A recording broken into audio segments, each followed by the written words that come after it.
యూనివర్సిటీలో విద్యార్థిని పల్లి బఠానీలు అమ్ముకునే వ్యక్తిగా కించపరిచిన మాజీ మంత్రి కేటీఆర్ క్షమాపణ చెప్పాలని నిరుద్యోగ జేఏసీ చైర్మన్ మానవత రాయ్ డిమాండ్ చేశారు.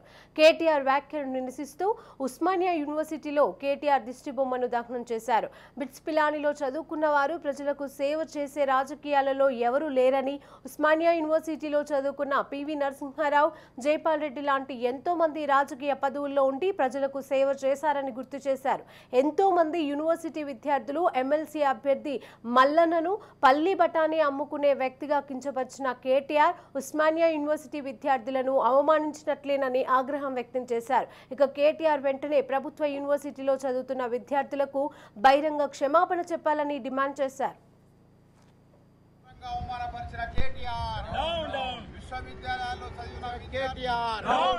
విశ్వవిద్యాలయాల్లో చదివిన విద్యార్థుల్ని పల్లి బఠానీలతో పోల్చిన కేటీఆర్, విశ్వవిద్యాలయాల్లో చదివిన విద్యార్థుల్ని పల్లి యూనివర్సిటీలోనేయో కాకతీయ, ఉస్మానియా యూనివర్సిటీలో చదివే విద్యార్థుల యొక్క మేధావుల్ని యొక్క త్యాగాలను కేటీఆర్ గారు నిన్న పల్లి బఠానీలతో పోల్చి అవమానం. అంటే బిట్స్ పిలానీలో చదివిన వాళ్లే గొప్పోళ్ళ? నేను అడుగుతున్నా, ఈ బిట్స్ పిలానీలో చదివినోడు ఎవడు ఈ దేశానికి ప్రధానమంత్రి అయిండు?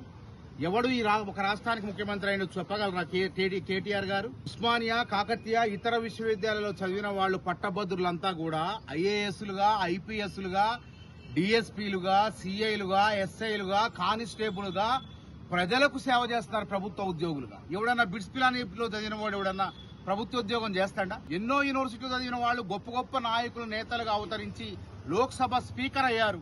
అదేవిధంగా విఎస్ రమాదేవి గవర్నర్ అయింది. అదేవిధంగా బుద్ధదేవ్ కర్ణాటక ముఖ్యమంత్రి అయ్యారు. జైపాల్ రెడ్డి గారు కేంద్ర మంత్రిగా ఉత్తమ పార్లమెంటేరియన్ గా సేవలు అందించారు. ఇంత గొప్ప గొప్ప నాయకులంతా ఉస్మానియా యూనివర్సిటీ, కాకతీయ యూనివర్సిటీలో పుడితే కాకతీయ యూనివర్సిటీలో చదివిన, ఉస్మానియా యూనివర్సిటీలో చదివిన మల్లన్నని కించపరిస్తే మా అందరినీ కూడా కించపరిచినట్టే. అంటే మల్లన్న పల్లి గవర్నమెంట్ యూనివర్సిటీ చదివిన మల్లన్న పల్లి బఠానీలు అయితే మేమంతా కూడా పల్లి బఠానీలేనా? తప్పు మాట్లాడి వెంటనే ఉపసంహరించుకోవాలి, లేకపోతే ఊరుకోమని చెప్పి హెచ్చరిస్తున్నాం. అందుకే నిరసనగా ఈ రోజు ఆర్ట్స్ కాలేజ్ వద్ద మరి